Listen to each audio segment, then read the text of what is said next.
What's up, everybody? Welcome to another episode of Lombardi Time Brews, where I'm your host, John Del Rey. Today, we are going to be going through some of the largest narratives of the week for the Green Bay Packers, and whether I'm buying or selling what that narrative is trying to push. Included, we've got some topics about the Packers' offensive line, the Packers' defense, individual performers on the offense, and whether they are studs in the making or whether they should be bottom of the roster fodder. We're going to be talking about all of that. But first, a quick injury update for you. The Packers returned to the practice field today and didn't have the best injury news. Now, it is just Wednesday. No reason to really be concerned yet, especially given the veteran status of a couple of these players. But there are still injuries, and it's important to acknowledge that they do exist. Now, Aaron Jones is perhaps the biggest headline of the day. He did not practice today. When Matt LaFleur was asked about Aaron Jones in his press conference, he said that they're going to give him till Sunday to prove that he's healthy. And that is Matt LaFleur's standard line, so I wouldn't exactly look too far into that one way or the other. It's entirely possible that this was just a Wednesday practice. Aaron Jones did experience what he called a bite in his hamstring the other day, and they want to give him as much rest time as possible because, hey, Aaron Jones knows what he's doing on a football field, so no real need to trot him out there on a Wednesday. If this continues throughout the course of the week, then maybe the concern levels can rise, but as of right now, I don't consider this much to worry about. Also not practicing today, but actually written in the injury report as vet rest next to me, was David Bakhtiari. Yeah, this is not shocking at all. I don't know as if we're going to see David Bakhtiari practice at all this year. That may be the new plan. But if they do, it's not going to be on Wednesdays of Sunday to Sunday games. It probably would be on Thursday, which is generally revered as the most intense practice day. Also, Quay Walker still in concussion protocol. And Christian Watson seemed to do stretches in his helmet per Rob Domofsky, but then once the practice actually graduated to doing more things beyond stretches, Watson then went to the rehab group. So still a step in the right direction for Watson, but obviously not there yet. One other tidbit for you, Rashawn Gary, the topic of his knee came up with Matt LaFleur as well. When LaFleur was asked if Gary would still be on a pitch count or not, LaFleur said, "We'll see." So they are going to be long-term cautious with Gary. I know he doesn't have a contract extension yet, but he is very much a part of the future of the Green Bay Packers. And Matt LaFleur, as well as the team, Dr. McKenzie, Brian Gutekunst, they don't just look at injuries like a one-week thing. They look at them like a long-term thing. So they want to make sure that Rashawn Gary is fully good to go before they just unleash him over 50 snaps in a game or so. So he may be on a pitch count again or may not. We just have to listen to Matt LaFleur and we'll see. So let's dive into these narratives, of which there are already several. I know, it's week one. There's not exactly a lot super concrete to talk about. I mean, if you really want to get into the film study stuff like some people are doing out there, there's all of the incredibly diverse formations that Matt LaFleur trotted out there on Sunday. There's what the defense did, etc. But overall, just in terms of general news around the team, there's not a ton. It was week one. But there are still some narratives forming, and some of them are a little bit more outlandish than others. So I tried to take a look at the root of these headlines, of these narratives, and decide whether there's something to buy or sell. Or maybe just take a for now stance on one of those as well. For instance, number one, and that is something that I've seen talked about a bit, but I think it's getting a little bit ahead of itself. Jordan Love now belongs in the upper tier of quarterbacks in the NFL. And I know some of you, what you're thinking, it's been a week. Who's saying that? No, you'd be surprised. People are saying it, and they are meaning it. So, look, Jordan Love, yes, leads the league in quarterback rating, touchdown to turnover ratio, 3 passing touchdowns. Yes, Sunday was a great performance. Was it perfect? No, but it still was a great performance for Jordan Love. That's why I'm going to sell for now. I know those are kind of counterintuitive, but look, it was great for a week. And it wasn't perfect. The thing is, in terms of pure numbers or morale in the locker room, team support, character, all that stuff, Jordan Love is a top tier quarterback. We can look at that now. I mean, his numbers from week one were in amongst the best of quarterbacks league wide. Okay, great.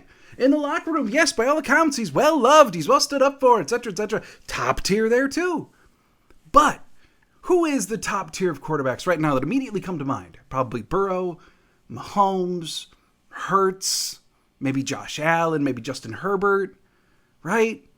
And all of those guys, while being most of them close in age to Jordan Love, they have a lot more experience. Plus, the other thing that you think of with most of those guys are the highlight reel plays. Now, Jordan Love looked exceptional in a number of different ways.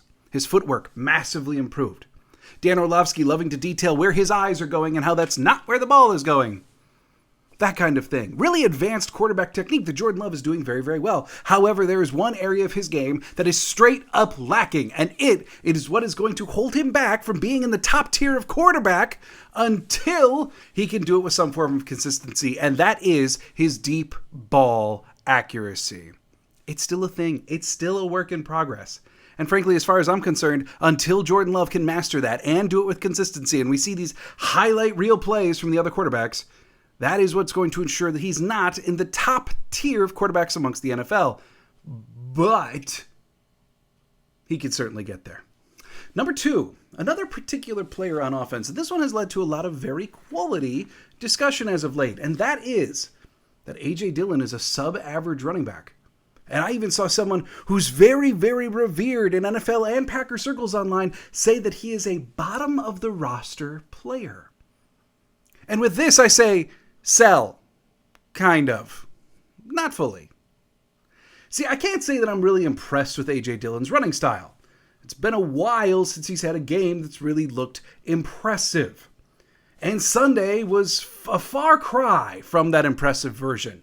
I know a number of his carries, he was swarmed as he got the ball. There were several examples of A.J. Dillon not exactly being put in the best position to succeed. But he also didn't really do anything either. Even on the plays that did have open lanes, he still seemed to attract the defender and go down to the round with urgency. So here's the thing. I think that the Green Bay Packers are probably not utilizing A.J. Dillon in the way that his career would be best served. He is a guy that has proven over the course of time that realistically is a better running back when he gets consistent carries throughout the course of a game. And this whole Aaron Jones gets the first quarter, A.J. Dillon gets the second quarter, isn't to the benefit of A.J. Dillon. Because as we saw on Sunday, Aaron Jones didn't have any touches in the second quarter. That quarter was Dillon's to run. And most of the time when he came into the game, it was in the middle of the field. That's not A.J. Dillon territory unless he's already had a number of carries and he's got this full steam running ahead. It's just not. He's a guy who, if he gets these sporadic carries, his technique suffers. He runs with a higher pad level. He's easier to bring down until you give him carry after carry after carry after carry, and he develops this locomotive style of running. And yes, even in a different realm of the game, his pass pro has improved over the last couple of years, but it feels like his receiving has actually regressed. I've given the numbers before. 2 years ago, he was an incredibly competent receiver coming out of the backfield. And then last year, a lot of it could be blamed on Rodgers and his thumb, but his targets and the completion percentage around them suffered tremendously. And then in the game on Sunday, it looked like it might be a repeat of last year as opposed to 2 years ago. The way that A.J. Dillon, I've come to the conclusion, is best utilized is he needs carry after carry after carry. And if you can't do that because you've got a guy like Aaron Jones, you're not taking Aaron Jones off the field to give A.J. Dillon more carries. So the way that they can best utilize A.J. Dillon right now is churning out the hard yards, putting him in times of the game when 3.9 or 4.1 yards per carry is okay. See, it's just fine when you've got a 2-touchdown lead and there's 5 minutes to go in the game and you're on your own 30. Then sure, put in the guy who's going to get you 4 yards every time and just churn it away. Or put him in at the goal line, right? But this whole, just plopping them in for this series or this drive, it's not working for A.J. Dillon, and it hasn't for a while. And it's probably time that we started being a little bit more honest about the running back usage and how that can be improved for the Packers. Because if the rest of the season is anything like Sunday, the divide between Aaron Jones and A.J. Dillon is just going to get wider and wider, not closer and closer like the Packers are hoping for. Number 3, Christian Watson and Romeo Doubs are soft. Let's just take a look at some numbers here. Watson missed 3 games last year while suffering hamstring injury. He had knee surgery right before the season, and he also had a concussion at the midway point through the season. Romeo Doubs missed 4 games last year with a high ankle sprain. And I'm going to say this too, because they seem to always get lumped in together, that the Packers' young receivers are injury prone. These are 2 very, very different injury resumes, right? Romeo Doubs, high ankle sprain. That's one thing. Christian Watson having knee, hamstring, and concussion issues, that's a different animal. Okay? So I'm not willing at all to apply that label to Doubs.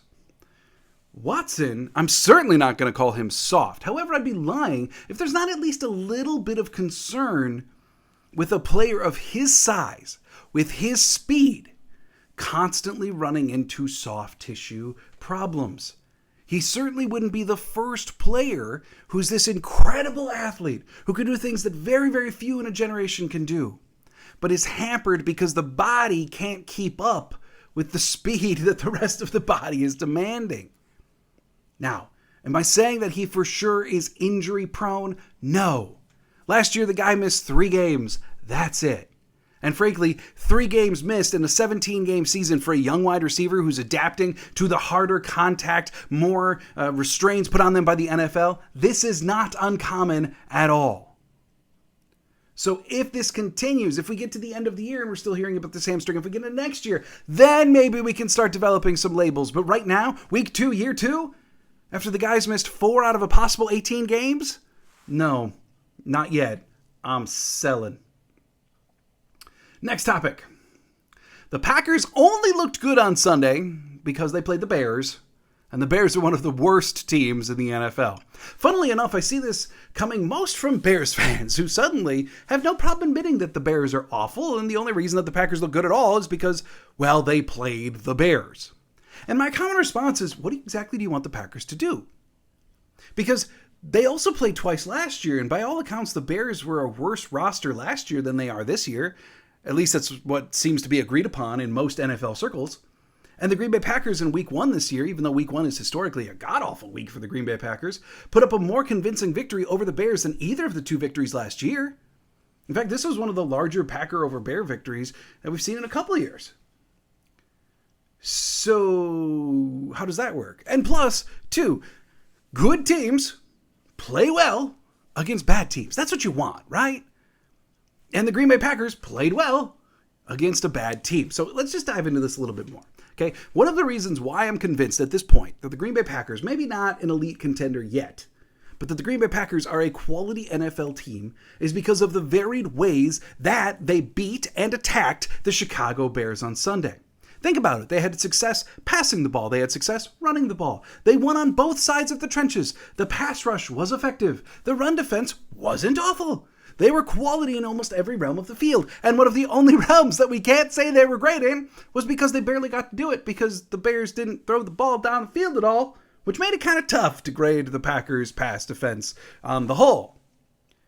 And yet, when you win all of those categories in a single game, is it possible that you're still a bad team and you just win against a worse team? I mean, sure.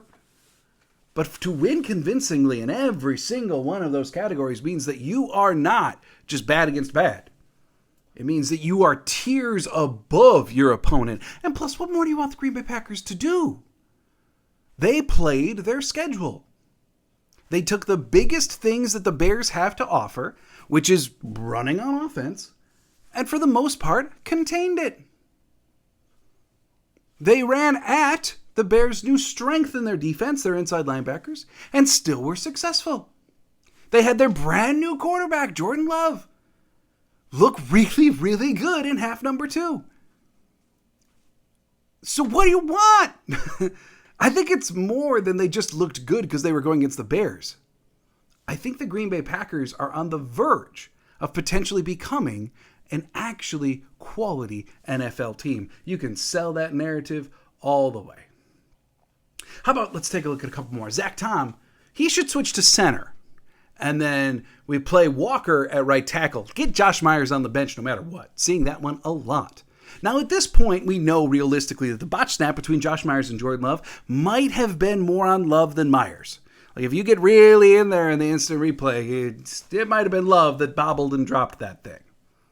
Even then, Josh Myers was competent in pass blocking and rough in run blocking. I talked about that the other day in the get-outs. Josh Myers firmly implanted himself in the get-outs category for not his best day blocking.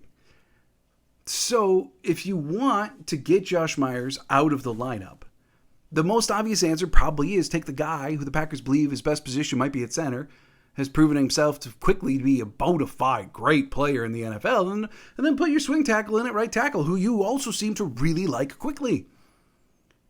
And here's the thing. Zach Tom played a near flawless game at right tackle on Sunday. He was one of just a few tackles in the NFL that actually had a 100% pass rush win rate. And he only received help on 12% of those.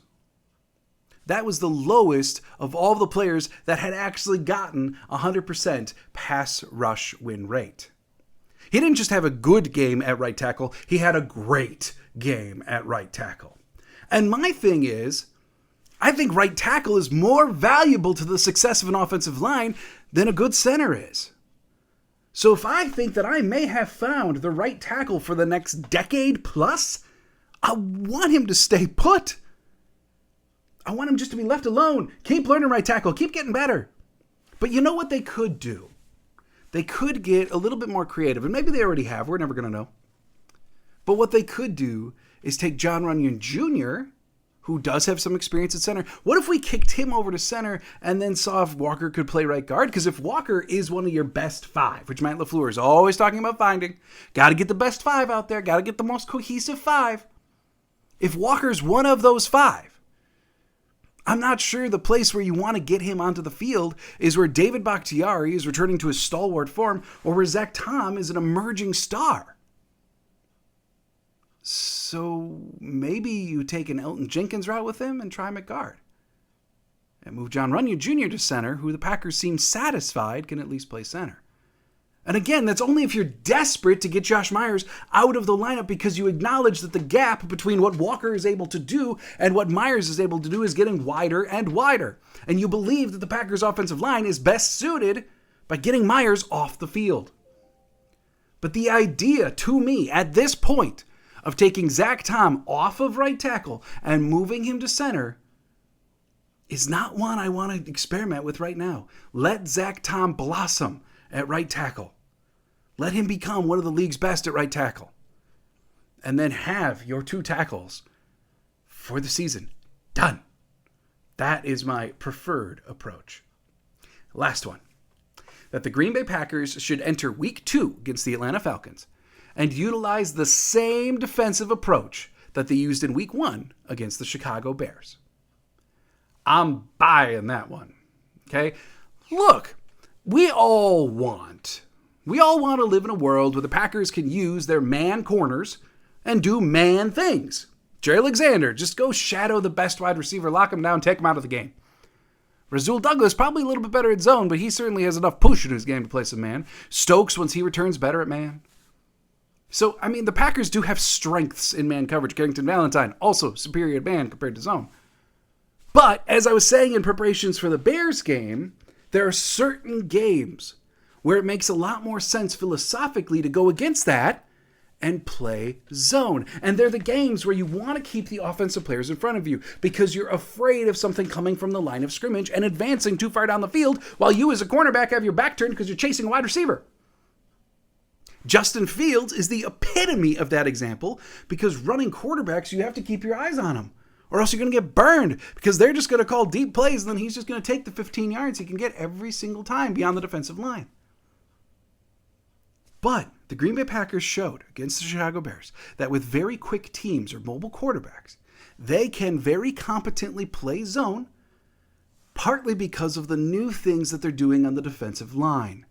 The Green Bay Packers against the Chicago Bears utilized more defensive line stunts than I think we had seen in either the Joe Barry or Mike Pettin eras. The Green Bay Packers are actively laying into the athleticism that they have on the defensive line. And that's a huge step for them. Something that we haven't seen from the Packers. They're believing in their front seven. They're believing in the athleticism alone. Throw in some stunts. Get to the quarterback. And that's going to allow the corners to stay facing forward. Now, you're not going to do that every game, right? Because you don't need to necessarily keep your corners facing forward and you're facing a statue of a quarterback. But the thing about the Falcons is Desmond Ridder has some mobility, sure. But the thing that's more important for me about keeping eyes forward is Bijan Robinson, not BJ, I'm sorry. Bijan Robinson, their new running back. He is very, very quick, and he showed that in week 1, his first career game.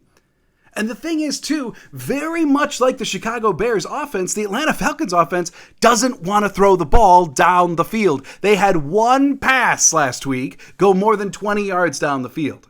Desmond Ridder only threw 18 throws last week.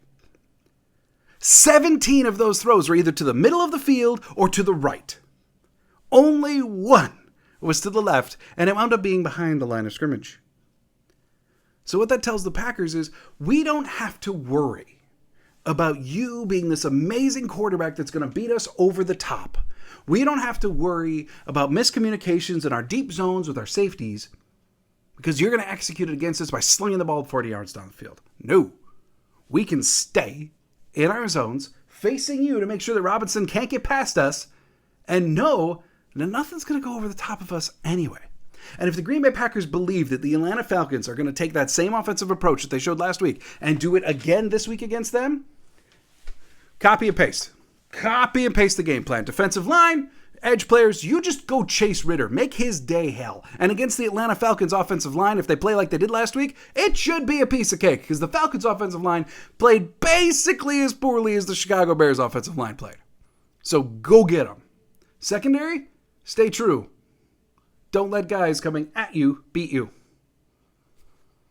I'm buying that one all day because these are two matchups where it actually makes sense to utilize the defense in that way. It's not going to be the case every week, but it certainly is this week.